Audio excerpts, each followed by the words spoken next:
La información tiene su origen en Lima. El Congreso aprobó la moción de censura contra José Gerí, por lo que desde este martes dejó de ser el presidente de la República del Perú. Para entender lo que está pasando en ese país, tomamos contacto de inmediato con Andy Carrión, abogado penalista del Perú. Andy, muy buenas tardes y muchas gracias por recibir nuestro llamado. ¿Cómo estás? Muy buenas tardes, muchas gracias por la invitación. Encantado, Andy. ¿Le pareció sorpresivo el desarrollo en la sesión del Congreso Extraordinario del día de hoy con la cesación del presidente Gerí? No era en principio tan sorpresivo como quizás en la prensa extranjera se pueda dejar entrever, porque ya el presidente Gerí desde hace algunas semanas arrastraba problemas penales con la Fiscalía de la Nación. De hecho, se le abrieron dos investigaciones, uno de los casos más conocidos como el Chifa Gate y una última investigación por contrataciones irregulares en el despacho presidencial, así como por sus relaciones con determinadas personas para favorecerlas en contrataciones con el Estado. Todo ello ya se venía evaluando. De hecho, algunos congresistas habían levantado la voz de que a raíz de que nuestro presidente es interino y ostentar la presidencia de la mesa directiva, procedía la medida de la censura, es decir, destituirlo como congresista de la República para que automáticamente deje de ser presidente de la República. Y eso es lo que ha sucedido precisamente el día de hoy. Los congresistas votaron en una asamblea por la censura en contra del congresista Gerí, y de esta manera el día de hoy ha dejado automáticamente ya de ser presidente de la República en ejercicio interino del Perú. Abogado Carrión, coloquemos el acento en lo siguiente, en la forma en que sale Gerí. Había una discusión jurídica, no sé con qué tanto fundamento, pero él decía, mire, a mí me pueden vacar, a mí no me pueden censurar, me tienen que vacar. Y eso uno va al origen de la Constitución peruana y me imagino que él decía, yo soy presidente del Perú, pero él estaba allí cumpliendo una línea de interinato. Él seguía copando, lo digo, más bien su función de presidente del Congreso en tanto presidente interino del Perú. ¿Estoy correcto? Eso es correcto. De hecho, debemos de recordar que la última presidenta elegida por voto popular fue Dina Boluarte, y a raíz de la destitución de la segunda vicepresidenta y al no tener una tercera vicepresidencia, quien debía de asumir interinamente la presidencia de la República era quien presidía el poder legislativo. Y en este caso lo asumió José Gerí. José Gerí asumió no solamente la presidencia de la mesa directiva, la presidencia del legislativo, sino además automáticamente ya fue elegido como presidente de la República. Y ahí precisamente surgió ese debate si ameritaba en este caso en concreto la censura o más bien la vacancia. La vacancia, en atención a que el ejercicio presidencial implica realmente que los votos se concentren en 2/3 del voto total de parlamentarios, con lo cual quizás no se hubiera alcanzado realmente a destituirlo, pero la mayoría parlamentaria se decantó más bien por la censura. Esto es por votar por la falta de idoneidad de un congresista de la República, en este caso del presidente de la mesa directiva, para que automáticamente eso genere ya la destitución de la presidencia de la República. Y de hecho eso es lo que ha sucedido el día de hoy. Por más de que han habido algunos intentos en el Congreso de la República por más bien poner en la agenda la vacancia y no así la censura, pues estos últimos no prosperaron. Y tal es así que el día de hoy el presidente o ya expresidente Gerí ha sido destituido por votación de una mayoría simple del Congreso de la República. Hago esta observación, diputado Andy Carrión, y es que Perú está en vacío de poder. Y lo digo desde la siguiente lógica: no hay presidente ni vicepresidente en funciones hasta tanto mañana el Congreso no designe el parlamentario que presida el Congreso. ¿Estoy en lo cierto ahí, en esa parte también? Es correcto. De hecho, muchos constitucionalistas han criticado este vacío de poder que se ha generado precisamente en base a la destitución del expresidente Gerí, porque un país no puede estar sin gobernante, y más aún cuando ya están transcurriendo algunos minutos y luego horas hasta que un nuevo presidente del Congreso asuma interinamente la presidencia de la República. Y eso es muy peligroso, porque un gobierno no puede estar sin un presidente. Voy a los cargos de la prueba, como ustedes los penalistas llaman, al peso de la prueba. Las 7 acusaciones, las 7 solicitudes, uno diría con una bastaba, pero ¿por qué fueron 7 y no una sola?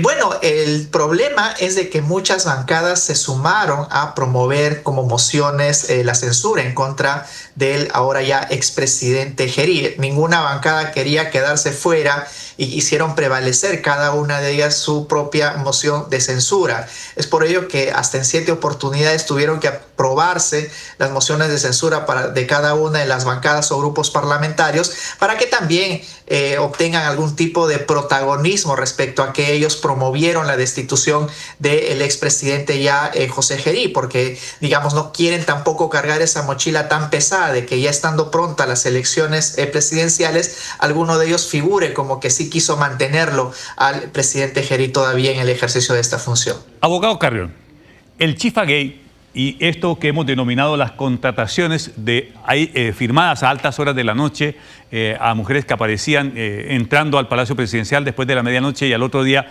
aparecían con contratos en soles más o menos de $2.500 a $4.500.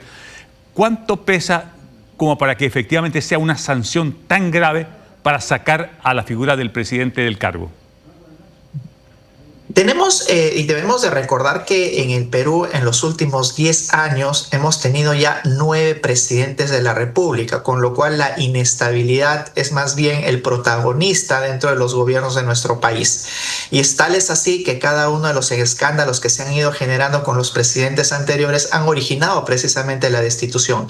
En el caso del expresidente Geri hubo un primer escándalo así denominado el Chifagate, en la cual de manera subrepticia, clandestina, encapuchado, ingresó a un restaurante de dueños de empresarios chinos y se fue hilando, digamos, un esquema de favorecimientos en la administración pública, que ya fue incontrolable a pesar de las múltiples explicaciones y múltiples versiones, también hay que decirlo, que trató de propalar el propio presidente de la República.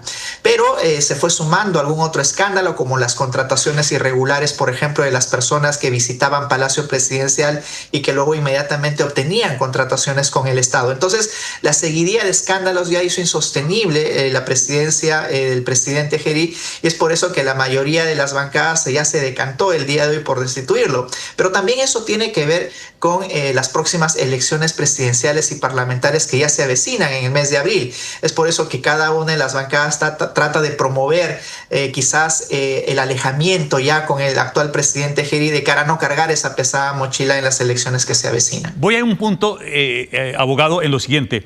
¿Hay alguien que se beneficie en términos concretos que diga, mire, este partido político, esta agrupación, saca provecho de esta destitución de Geri porque la impulsó, porque, en fin, alguien se puede beneficiar políticamente de cara a las elecciones generales que va a haber en el mes de abril? Ese es el motivo por el cual se presentaron hasta 7 mociones de censura, ¿no? Cada grupo parlamentario quería sacar provecho de ser los promotores de la destitución del ahora expresidente Geri. Así es que serían en principio las bancadas beneficiadas. Pero también hay un claro perdedor y estaríamos hablando del Partido de Fuerza Popular que fundó el expresidente Alberto Fujimori, que ahora preside su hija Keiko Fujimori, porque ellos incluso hasta el día de hoy, minutos antes de la votación de la censura, trataron de apoyar al presidente Geri y que se quede hasta las próximas elecciones en el mes de abril. Y yo creo que eso sí les va a pasar factura, al menos de quienes sí se han visto perjudicados con el gobierno y con el sostenimiento del presidente Geri. ¿No será, abogado Carrión, que en el contraplano de ese punto, que Keiko Fujimori puede decir, mire, nosotros estamos por la gobernabilidad, tanto así que no queríamos sacar a Geri? ¿Podrían ellos en la campaña argumentar eso, como decir, nuestro partido político le da gobernabilidad al Perú y mire lo que estamos haciendo? No queríamos sacarlo nosotros precisamente. Bueno, el problema es de que por lo general se suele asociar actos de corrupción también a este partido político, y yo creo que eso va a ser un pasivo muy grande que va a tener que cargar este partido político. Si bien es cierto, durante las últimas horas y días ellos estuvieron apostando precisamente por la gobernabilidad, por la estabilidad, para que el presidente Geri siga en funciones, ya se había tornado insostenible a raíz de los múltiples escándalos ya que el propio presidente Geri generaba con sus propias conductas. Así es que yo creo que sí podríamos llegar a la conclusión de que el Partido Fuerza Popular aprovecharía el término de gobernabilidad, de estabilidad, si es que, por ejemplo, el nuevo presidente que asume no daría la talla respecto a garantizar las próximas elecciones del mes de abril. Yo creo que ahí sí tendría razón el Partido Fuerza Popular de decir, nosotros apostamos por la estabilidad y miren el caos que nos ha generado ya cambiar de presidente. Pero al día de hoy, y todo este vacío de poder que tenemos todavía enfrente, no sabemos a ciencia cierta qué congresista de la República va a asumir interinamente la presidencia de la República. Así es que todavía no podríamos hacer un análisis prospectivo de hasta qué punto se ha ganado o no estabilidad en nuestro país. Por cierto, porque lo que uno puede observar es que las fuerzas políticas no tenían el plan de sucesión, por lo menos no visiblemente, que uno dijera, mire, aquí vacaron o censuraron a Gerí y está la persona que lo va a reemplazar en lo que queda del periodo. Le quiero hacer una pregunta como ciudadano, abogado Carrión. ¿Qué dice el ciudadano de a pie respecto a esta fragmentación política y a esta ingobernabilidad que ofrecen los partidos políticos del Perú? Es sintomático que durante 10 años hayamos tenido 9 presidentes de la República, y eso habla en contra de la gobernabilidad y de la estabilidad y de la confrontación que ha habido durante los últimos años entre los partidos políticos que tienen representación nacional. La población está desencantada de la política, las instituciones tienen un alto nivel de deslegitimidad. Incluso la anterior presidenta Dina Boluarte no llegaba ni a los 3% o puntos porcentuales de aprobación en la población. Y ya el actual presidente Gerí, si bien es cierto había partido con una alta aprobación, fue muy acelerado el nivel que tuvo más bien de desaprobación. Así es que el día de hoy hay un total desapego de la población respecto a la política que se viene ejerciendo de deslegitimidad, de confrontación, y esperemos que esto al menos pueda tener un buen puerto en la participación que va a tener la población en las próximas elecciones, que son precisamente en el mes de abril. Esperamos que en este periodo de vacío de poder que hay en el Perú no haya ningún inconveniente ni ningún tropiezo mayor. Abogado Andy Carrión, muchas gracias por recibir nuestro llamado para ayudarnos desde Lima a contextualizar y a entender esta situación que se ha decantado el día de hoy con la destitución, con la censura de quien ejercía la función de presidente del Perú, don José Gerí. Abogado Carrión, que tenga muy buenas tardes en Lima. Muchas gracias. Muy buenas tardes. Y regresamos al plano nacional después de estar cubriendo esta política, esta noticia del área internacional. La Policía de Investigación